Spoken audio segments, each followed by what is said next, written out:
साथ हमारे साथ विशाल बैरिस्टो भी जुड़ गए हैं। विशाल, किस तरह का चुनावी शोर वहां पर दिखाई दे रहा है?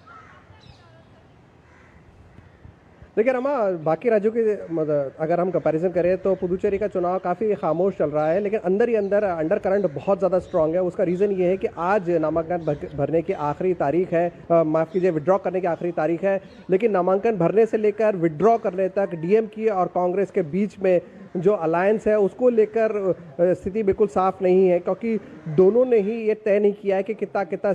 सीट किसको देंगे। तो जो इंडी ब्लॉक जो है वो पूरी तरह से परेशानी में है और इसका असर उनकी लेफ्ट के जो सपोर्टर है उनको भी उन पर भी पड़ रहा है। तो एक तरह से एक अजीब सा ड्रामा यहाँ पर चल रहा है।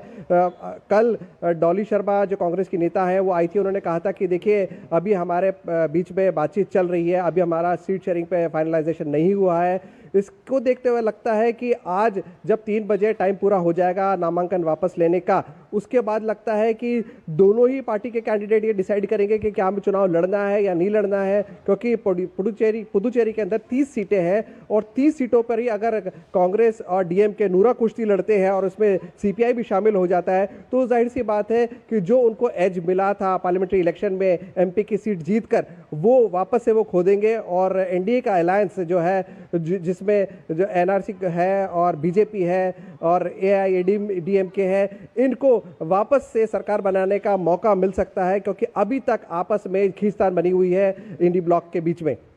बिल्कुल, यही आपसे पूछना चाहेंगे विशाल कि जिस तरह से आप बता रहे हैं कि चुनावी शोर उतना नहीं दिखाई दे रहा है, लेकिन अंडर करंट है वो काफ़ी स्ट्रांग है, तो उस पर भी एक झलक उसकी आपके शब्दों के माध्यम से जानना चाहेंगे। किस तरह से विभिन्न दलों की रणनीति वहां पर दिखाई दे रही है, विशेषकर जिस तरह से आप बता रहे हैं कि जो इंडी अलायंस है उसमें लगातार हम देख रहे हैं कि फूट पड़ती हुई नजर आ रही है। क्या वजह है, किस वजह से ये जो समर्थन है बनता नहीं नजर आ रहा है और किस तरह से इससे झटका भी लग सकता है?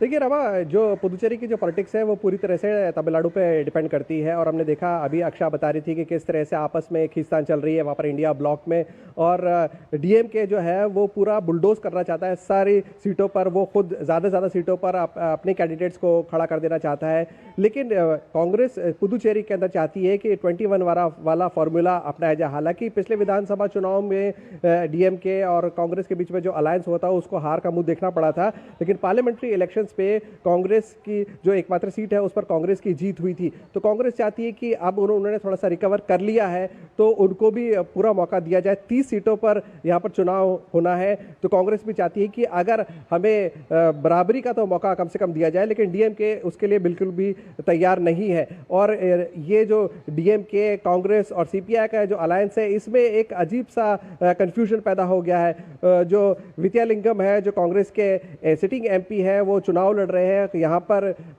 जो चीफ मिनिस्टर है उनके अगेंस्ट में, लेकिन अभी तक वो भी ये तय कर नहीं पा रहे हैं कि क्या होगा, क्योंकि हमने बात करने की कोशिश करी कांग्रेस और डीएमके के कैंडिडेट से। जिस दिन नामांकन था उसमें एक कैंडिडेट ने हमें बताया कि देखिए तो आला कमान को तय करना है कि हम चुनाव में रहेंगे या नहीं रहेंगे, मैंने अपना नामांकन दाखिल कर दिया है। लेकिन जब हमने विद्यालिंगम से बात करने की कोशिश करी तो उन्होंने कहा कि अभी हम आपको बताते हैं हम कब अपना कैंपेन स्टार्ट कर रहे हैं। 9 तारीख को यहाँ पर मतदान होना है, लेकिन अभी तक जो इंडिया ब्लॉक है उसके कैंडिडेट्स ये तय नहीं कर पा रहे हैं कि वो चुनाव में कूदेंगे या आपस में नूरा कुश्ती लड़ेंगे।